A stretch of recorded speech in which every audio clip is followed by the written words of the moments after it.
What's up, everybody? Welcome back to ENT Fantasy Football. Today, I got risers and fallers for you guys. So in this video, I'm going to be talking about players whose value is rising, and I'm going to be talking about players whose value is falling. And so, yeah, ladies and gentlemen, make sure you guys go down below, like this video, comment on this video, subscribe to the channel. You already know all that stuff, but without further ado, let's get right into it. So my first player that's trending up is Travis Etienne. So obviously we just know, as I went over in my What Just Happened video, if you have not seen that video, make sure you go check it out. It's my basically raw, unedited thoughts to the James Robinson trade. I kind of already went over Travis Etienne gets a huge uptick in value because of that trade. Travis Etienne, obviously, in that last game that James Robinson was on the team, Travis Etienne was full-on workhorse role pretty much. James Robinson actually only had one target in that game. He had no receptions, no carries, no nothing. James Robinson was not involved at all. So we've already seen that Travis Etienne is progressing towards being a bell cow running back for the Jacksonville Jaguars. And this trade obviously only cements that even more. Obviously, Travis Etienne is now basically the only running back that's worth of getting carries. And it looks like they're going to give him their trust. It looks like he's gained their trust, and he's going to be the bell cow back for the Jacksonville Jaguars. Travis Etienne is trending up strictly for the fact that he's now going to have the backfield all to himself. My first turning down player is Romeo Doubs. Now, I was a big Romeo Doubs guy in like week 3 or 4 of this season. It looked like Romeo Doubs was going to start breaking out as a rookie, as a standout wide receiver for the Packers. And so the first couple games, it was looking really good until this past week, he had a goose egg. He had a big old goose egg, and I believe he had 4 targets. He dropped a couple passes, and he didn't get one single reception in that game. And he hasn't even gotten over 30 yards in a game since week 4, which is very sad considering so he's gone 3 games basically. He's gone 3 games without going over 30 yards, and that's sad because I was really excited about Romeo Doubs, and he's still getting targeted. He's still involved. He got 9 targets 2 games ago. It's just not really, those targets are not turning into actual production. He's not being efficient and productive with that. And I think that he was kind of thrust into like a big role on the Packers a little bit too fast, because ever since he's really been getting like defensive attention, he hasn't really been producing. So it's a possible thing that maybe Romeo Doubs is still acclimating more to the NFL, which I mean, he's a rookie, like that's expected, but it looks like he wasn't really that breakout talent that we thought he was going to be, especially with a lot of opportunity on his side. But I think Romeo Doubs for the rest of the season is still looking decent, but he is obviously trending down. And this next guy is a tight end, and it's somebody that as of right now I'm very, very excited about, and it's Greg Dulcich, the tight end for the Denver Broncos. So we saw that Albert O, he wasn't really producing in the number 1 tight end role for the Broncos, and so it looks like they completely switched up. Albert O is not really seeing that many snaps. He's not seeing the field that much anymore, and Greg Dulcich has pretty much completely taken over. 2 weeks ago was his first NFL game, and he walked out of that game with a touchdown and an 11-point performance for fantasy football.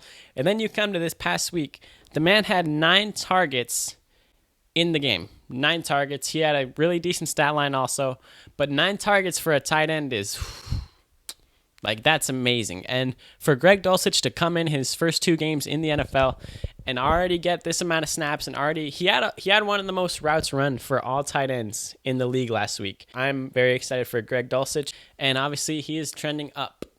Now my next trending down guy is actually 2 people, Drake London and Kyle Pitts. Now I put these guys together because both of these guys are in literally the exact same situation. Now, both of these guys are standout first-round picks, very good-looking prospects. We saw great production from them already in their careers. We see that these 2 players are amazing. They're talented, but it's just this situation that they're in. On the Atlanta Falcons, like, they run the ball an insane amount. Like, last week, I believe they ran the ball 62% of their plays.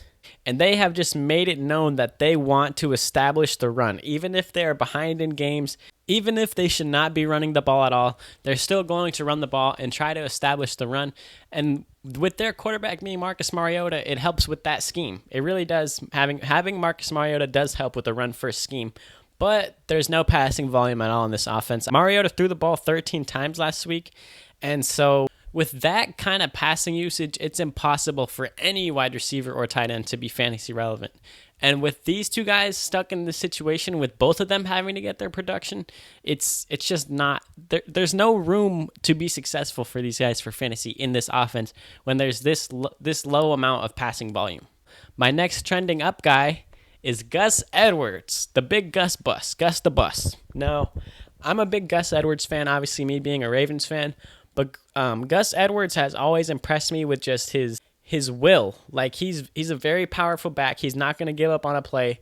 Now, obviously, Gus Edwards, he's not super explosive. He's not going to wow you with his athleticism. But Gus Edwards is a beautiful in between the tackles, pounded down your throat, aggressive, hard running type running back.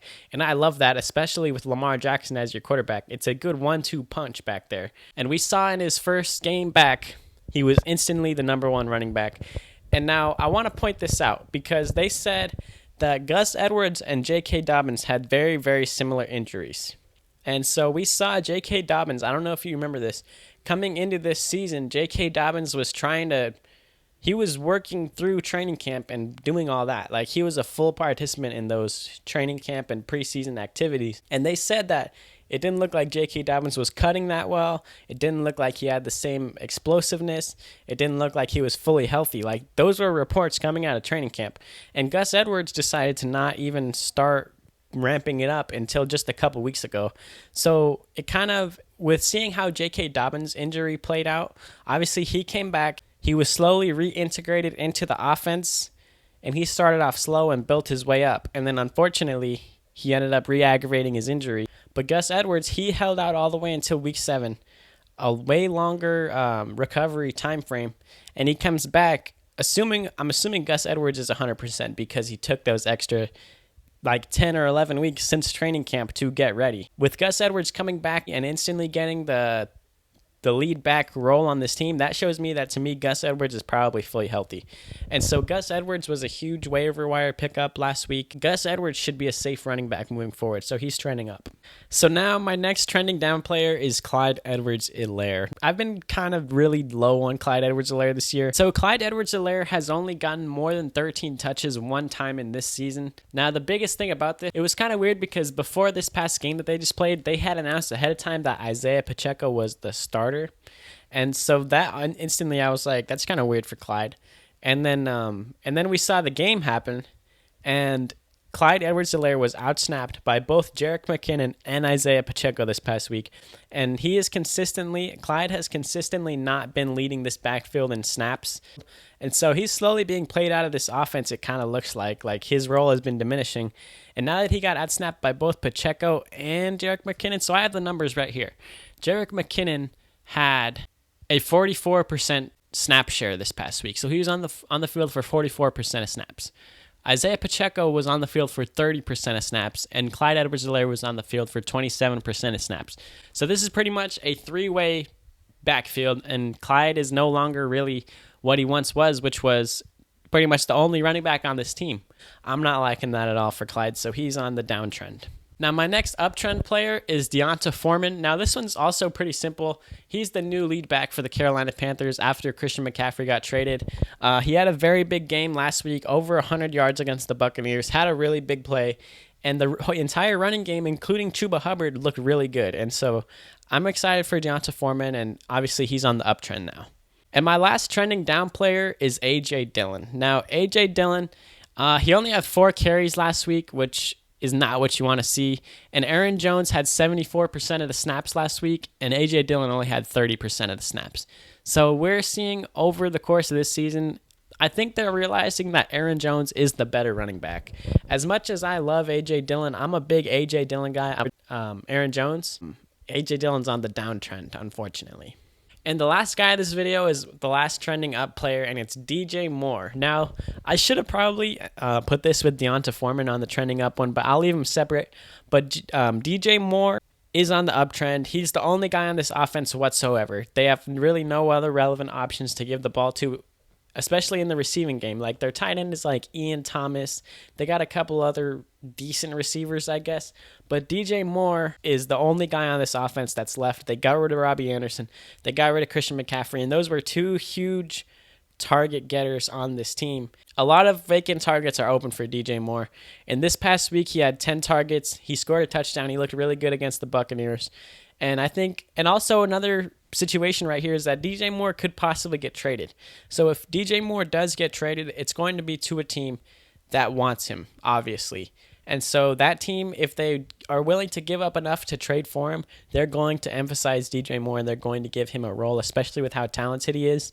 And I think that is also a better positive situation because if he's getting traded, he's going to a better team.